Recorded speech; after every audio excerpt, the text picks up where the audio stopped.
Gloire à Dieu. Nous célébrons le nom de notre Dieu pour sa bonté et sa fidélité. Alors prions ensemble. Papa dans le ciel, nous te louons et nous t'adorons parce que tu en es digne. En venant à toi à pareil moment et en examinant ta parole, que l'essence de la parole, la puissance de la parole, la dynamique de la parole nous amène à une vie meilleure pour toi. Nous te bénissons parce que nous savons que tu le fais. Conduis-nous dans cette émission. Que toute la gloire te revienne. Au nom de Jésus, nous avons prié. Amen. Nous sommes très heureux de vous accueillir à cette émission du mois de janvier. Un merveilleux moment d'étude de la parole de Dieu, mais aussi l'attente de la manifestation de la puissance de Dieu dans notre vie. Alors, comme vous l'avez déjà entendu, le thème central de ce mois, c'est le mensonge, la semence de la dévastation. Et dans cette émission, nous considérons aujourd'hui le message, le mensonge paradoxal de l'Église ou l'exode massif vers l'enfer.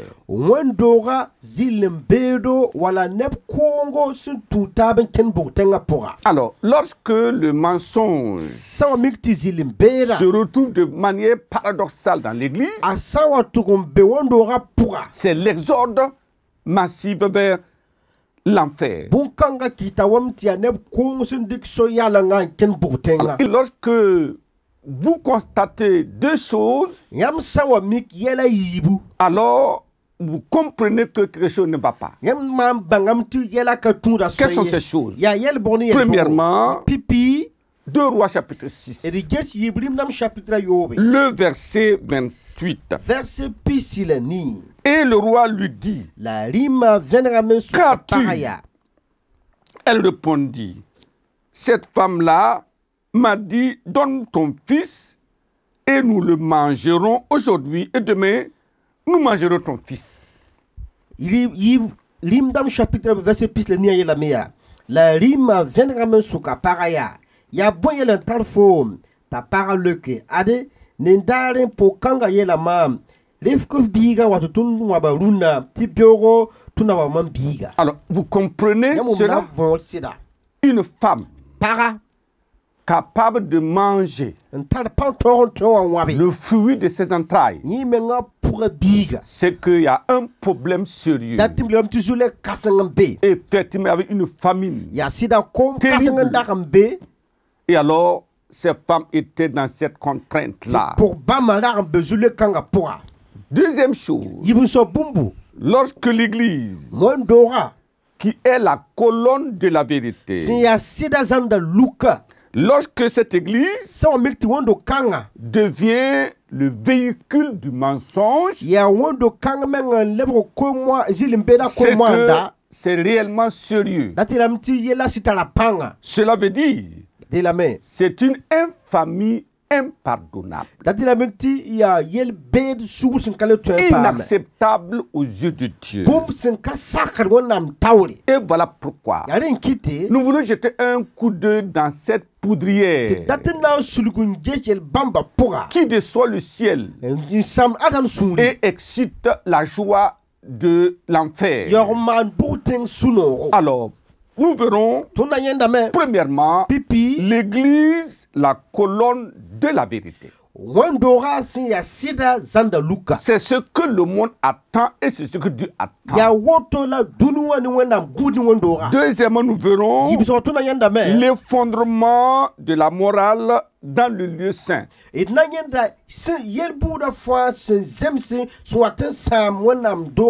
Qu'est-ce qui a délabré la vérité dans l'église de Dieu?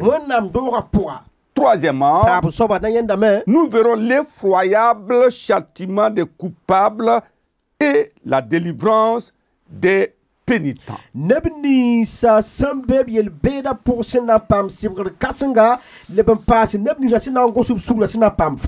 Alors quand nous lisons la Bible, nous verrons que l'Église est la colonne de la vérité.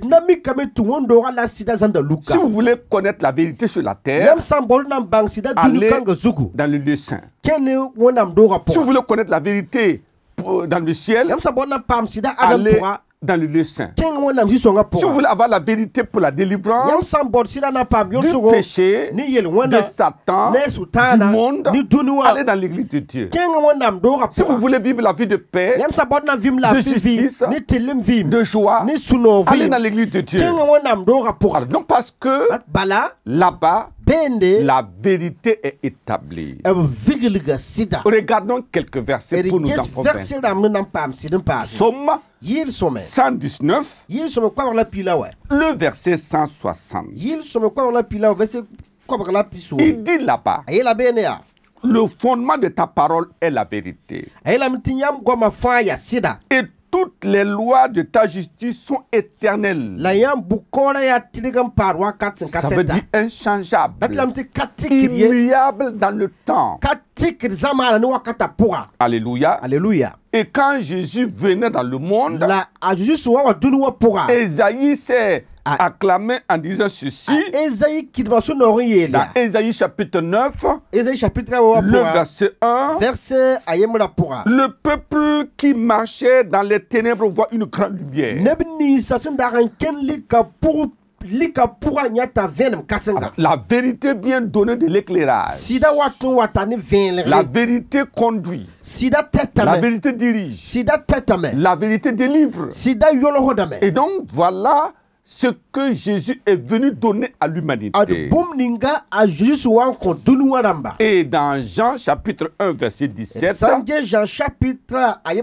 alors la parole de Dieu déclare ceci: car la loi a été donnée par Moïse et la grâce et la vérité sont venues par Jésus. Bala e tunuga Moïse kontor la barka ni sida la Jésus-Christ wa ni wena barka. La vérité sida accompagnée de la grâce yani wena barka pour que nous puissions vivre la vie de justice selon Dieu. Alors vous voyez, le monde ne connaît pas la vérité. Jésus était alors avec Pilate parce qu'il avait été accusé. Voilà ce que Pilate a dit. Jean chapitre 18 verset 37. Pilate lui dit: tu es donc roi? Jésus répondit: tu le dis, je suis roi. Je suis né et je suis venu dans le monde pour rendre témoignage à la vérité.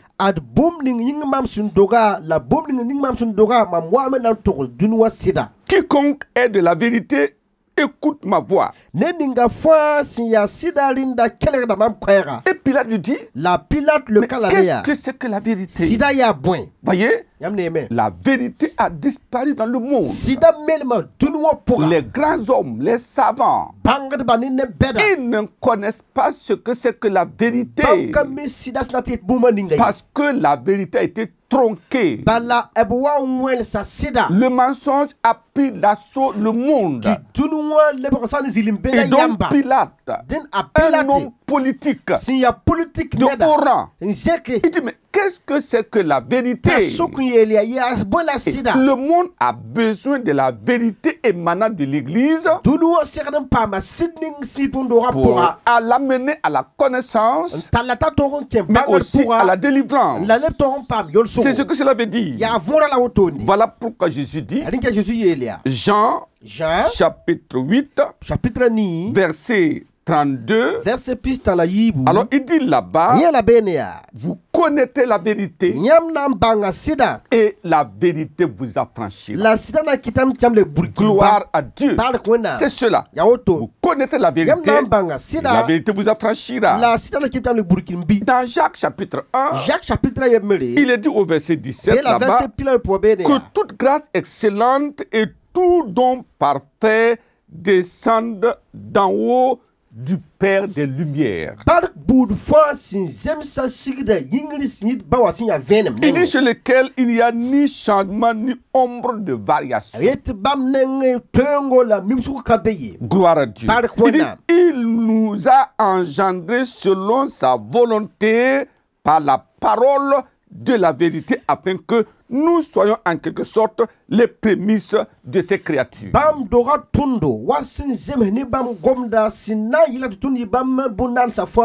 Voyez, le Père des Lumières, pas de changement, pas de variation, et il dit que sa volonté, il a engendré en nous à travers la vérité afin que nous soyons les prémices de la créature. Et Jésus lui-même dit, dans Jean chapitre 14, verset 6, Jésus lui dit, je suis le chemin, la vérité et la vie. Nul ne vient au Père que par moi. Jésus lui-même est la vérité. Mais comment? Dans la maison de la vérité, va-t-on trouver du mensonge? C'est qu'il y a eu colportage, c'est qu'il y a eu trafic, c'est qu'il y a eu un troc. Sinon, la colonne de la vérité demeure la vérité. Nous devons proclamer la vérité. Rien que la vérité. Où est-ce que l'Église est partie trouver le mensonge? C'est là toute la question qui mène au deuxième point. Les fondements de la morale dans le lieu saint. Alors nous devons comprendre, rien n'est étonnant. Dieu a averti l'Église et le monde en ce qui concerne les fondements de la morale. Dans 2 Thessaloniciens chapitre 2, le verset 3, là-bas il dit que personne ne vous séduise d'aucune manière. Il faut que l'apostasie soit arrivée auparavant. Voyez, l'apostasie arrivée avant que Jésus ne revienne. C'est ce que ça veut dire. Et nous vivons cette apostasie maintenant. Et c'est terrible parce que le monde est bouleversé. Pourquoi? Satan et toute sa cohorte est en activité. Matthieu chapitre 24, nous lisons le verset 15. Ce sont les paroles de notre Seigneur Jésus lui-même. Il dit c'est pourquoi, lorsque vous verrez l'abomination de la désolation dont a parlé le prophète Daniel établi en lieu saint, que celui qui lit fasse attention.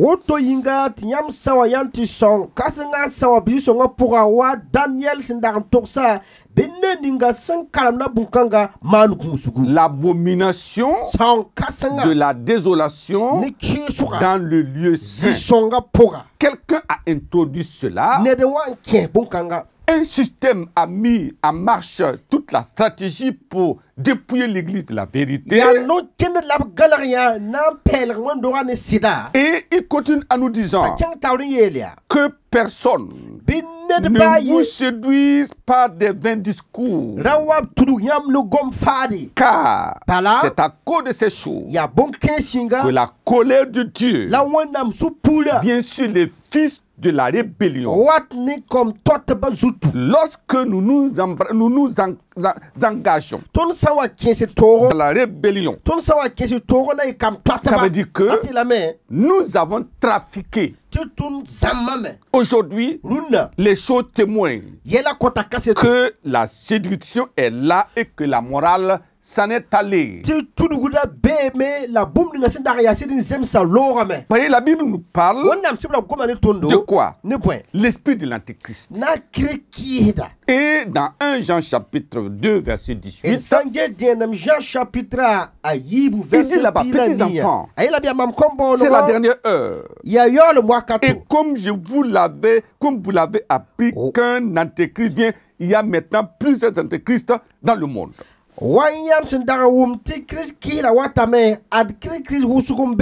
Et par là, nous connaissons que c'est la dernière heure. Qu'est-ce que c'est que l'antéchrist? C'est celui qui combat Christ, celui qui combat la vérité. C'est le père du mensonge. Il introduit le mensonge là où ça ne doit pas être trouvé. Et il y a maintenant plusieurs faux, comment on appelle ça, plusieurs antéchrists dans le monde. Et ils ont pris leur bagage et se sont assis dans l'église de Dieu. Deuxièmement, la Bible nous parle de faux docteurs. Vous savez, quand on parle de cela, certains se mettent en colère pour que vous traitez les gens de faux docteurs. Mais c'est ce que la Bible nous a dit. Et nous devons nous rappeler de cela. Au lieu de dire qu'on accuse des gens, cela était avant Jésus. Pendant que Jésus était là, après le retour de Jésus au ciel, les faux docteurs étaient là. C'est le prototype du plan de Satan pour détruire la vérité. Et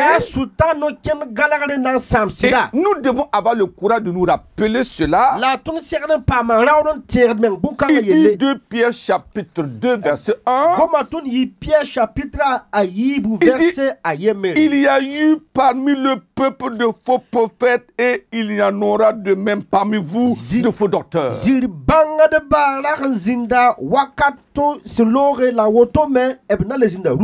Ça c'est précis. Et nous devons nous rappeler et faire attention. Troisièmement, il est question de faux prophètes. Là aussi, contester. Les gens ne veulent pas qu'on en parle, mais il faut en parler. Qu'est-ce que la Bible dit? Jérémie chapitre 14, le verset 14. Jérémie 14, le verset 14. La parole de Dieu dit ceci. Et l'Éternel me dit. C'est préoccupant. C'est Dieu lui-même qui parle parce qu'il connaît ce qui se passe en réalité.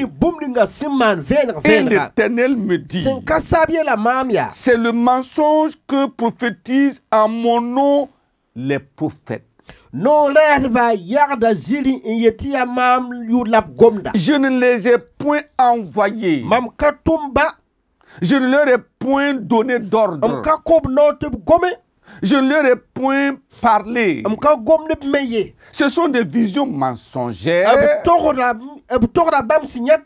de vaines prédictions, des tromperies de leur cœur qu'ils vous prophétisent. Alléluia. Alléluia. Des prophètes qui ne condamnent pas le péché. Regardez de toutes les générations. Depuis Moïse jusqu'à Jésus. Et même jusqu'au temps contemporain.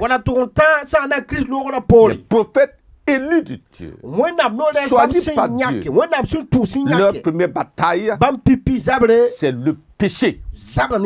Combattre le péché dans toute la rigueur. Parce que c'est cela qui éloigne l'homme de Dieu. C'est cela qui détruit la vérité. Et voilà pourquoi, alors lorsque nous avons des prédictions, et même de grandes prédictions, et le péché est devant nous, et nous n'avons pas des yeux pour prophétiser là-dessus, ça veut dire quoi? L'ennemi est entré et il fait ravage dans l'église de Dieu.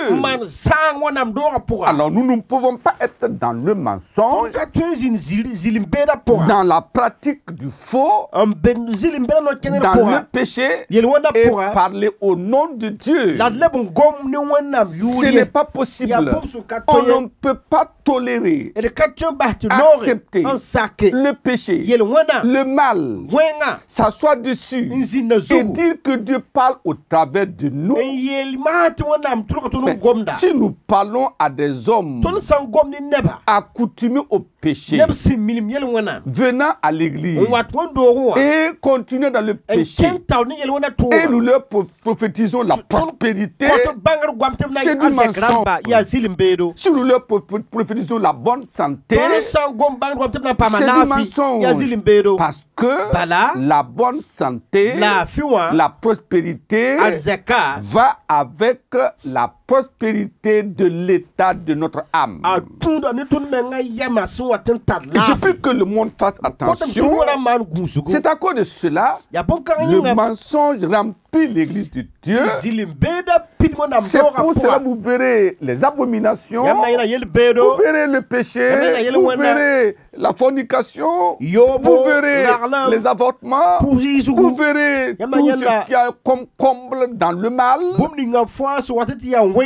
Et personne n'ose dire un mot. Je prie que Dieu nous délivre d'un mutisme suicidaire pour amener nos enfants, amener l'église de Dieu à un réveil pour condamner le péché, condamner le mensonge, afin de devenir de réels enfants de Dieu en suivant celui qui est le chemin, la vérité et la vie, et que nous ayons sa ressemblance, avoir son image, marcher comme lui, vivre comme lui, parler comme lui, parce que sa nature a été transférée à nous. Cela va nous amener à condamner toute forme de mensonge dans l'église de Dieu. Que Dieu donne la grâce à chacun de nous pour éjecter le mensonge, la tromperie et tout ce qui est faux de la maison de Dieu au nom de Jésus. Troisième partie, l'effroyable châtiment des coupables et la délivrance des pénitents. Voyez, quand vous lisez 2 Thessaloniciens chapitre 2, à partir du verset 9, la parole de Dieu nous dit ceci. 2 Thessaloniciens chapitre 2, et nous lisons le verset 9. Il dit: l'apparition de cet impie se fera par la puissance de Satan, avec toutes sortes de miracles, de signes et de prodiges mensongers.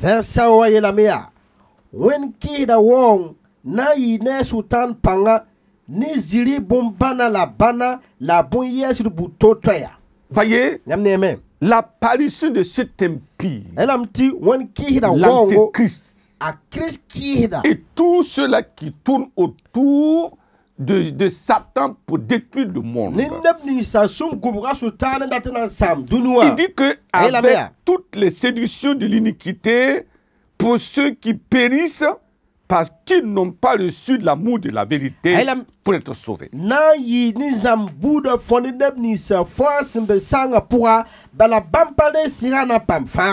Ils n'ont pas reçu l'amour de la vérité.